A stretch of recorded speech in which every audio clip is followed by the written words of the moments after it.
السلام علیکم۔ رضا علی حجویری آپ کی خدمت میں گنج بخش فیض عالم مظہر نور خدا ناقص آرا پیر کامل آرا رہنما۔ آج اس پرفتن دور میں علم اور عمل کے درمیان ایک جنگ چھڑی ہوئی ہے۔ کچھ لوگ علم کو پڑھ کر ہی علم کو سب کچھ سمجھ لیتے ہیں اور کچھ لوگ علم کو چھوڑ کر عمل پر زور دیتے ہیں۔ علم اور عمل لفظ کے لحاظ سے دو چیزیں ہیں اور حقیقت میں دراصل یہ ایک ہی چیز ہے۔ حضرت داتا گنج بخش علی حجویری رحمۃ اللہ علیہ اس کے متعلق ارشاد فرماتے ہیں کہ میں نے عوام کا ایک گروہ دیکھا ہے جو علم کو عمل پر فضیلت دیتے ہیں، اور بعض ایسے لوگ بھی دیکھے ہیں جو عمل کو علم پر فضیلت دیتے ہیں، لیکن یہ دونوں گروہ باطل ہیں، اس وجہ سے کہ عمل بے علم عمل نہیں ہوتا، اور عمل اس وقت تک عمل نہیں بنتا جب تک اس کو علم کی تائید حاصل نہ ہو۔ علم کی وجہ سے عمل کا ثواب ملتا ہے۔ مثلا نماز کو لیجئے، جب تک پاکی اور پلیتی کا علم نہ ہوگا اور پانی کے پاک اور ناپاک ہونے کا علم نہ ہوگا، قبلہ کے سمت کا علم نہ ہو اور نماز کی نیت کا علم نہ ہو اور نماز کے ارکان کا علم نہ ہو تو نماز صحیح نہیں ہوگی۔ لہٰذا عمل بغیر علم کے عمل نہیں بلکہ بد عملی ہے، اور عمل کو علم سے جدا کرنے والے بھی اسی جہالت کا شکار ہیں۔ اور جو لوگ علم کو عمل پر فضیلت دیتے ہیں وہ بھی غلطی کرتے ہیں، کیونکہ علم بے عمل علم نہیں ہوتا۔ جیسا کہ حق تعالیٰ نے ارشاد فرمایا ہے کہ بعض لوگ ایسے ہیں جو کتاب کو پیٹھ پیچھے چھوڑ کر اسے جانتے ہی نہیں۔ اس آیت میں عالم بے عمل کا نام عالموں کی فہرست سے خارج کر دیا گیا ہے، کیونکہ علم سیکھنا اور یاد رکھنا بھی عمل میں شامل ہے، اور اس سے اس کو ثواب حاصل ہوتا ہے۔ اگر علم کے ساتھ عمل شامل نہ ہو تو اس علم کا حاصل کرنے کا کوئی ثواب اور کوئی فائدہ مند چیز ثابت نہیں ہوتی۔ علم کو عمل پر فضیلت دینے والوں کا بھی گروہ دو ہیں۔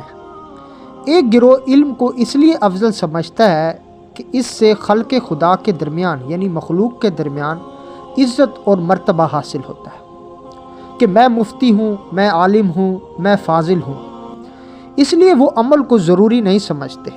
چونکہ وہ علم کی غرض و غایت نہیں جانتے، اس لیے علم کو عمل سے جدا کر دیتے ہیں۔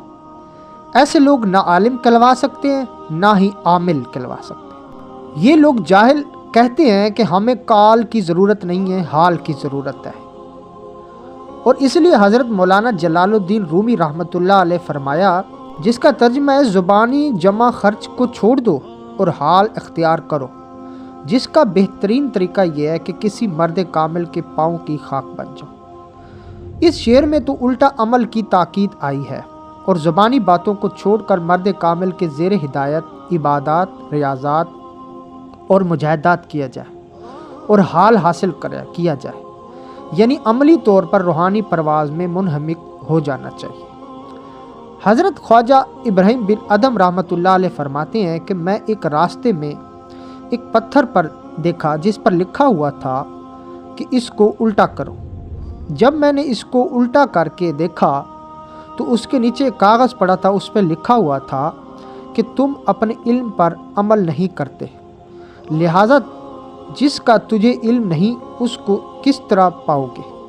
اس کا مطلب یہ ہے کہ اپنے علم کو عمل میں لاؤ تاکہ علم و عمل کی برکت سے تجھے خدا تعالیٰ کی معرفت حاصل ہو۔ حضرت داتا گنج بخش رحمۃ اللہ علیہ کا نظریہ یہ ہے، علم اور عمل میں، کیونکہ بزرگان دین کے دو گروہ تقسیم ہو گئے تھے، ایک علم کو افضلیت سمجھتا تھا اور ایک گروہ عمل کو افضلیت کا درجہ قرار دیتے تھے۔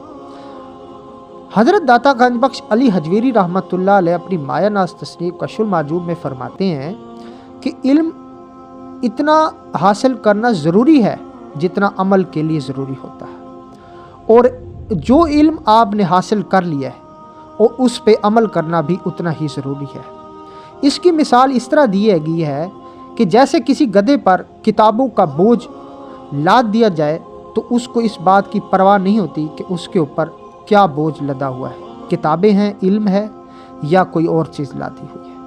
اللہ تعالیٰ سے دعا ہے کہ اللہ تعالیٰ ہمیں علم حاصل کرنے کی توفیق عطا فرمائے، اور جو اللہ تعالیٰ نے ہمیں علم دیا اس پہ عمل کرنے کی توفیق عطا فرمائے۔ اس لیے حضرت داتا گنج بخش علی حجویری رحمۃ اللہ علیہ فرماتے ہیں کہ ہر عالم عارف نہیں ہوتا، لیکن ہر عارف عالم ضرور ہوتا ہے۔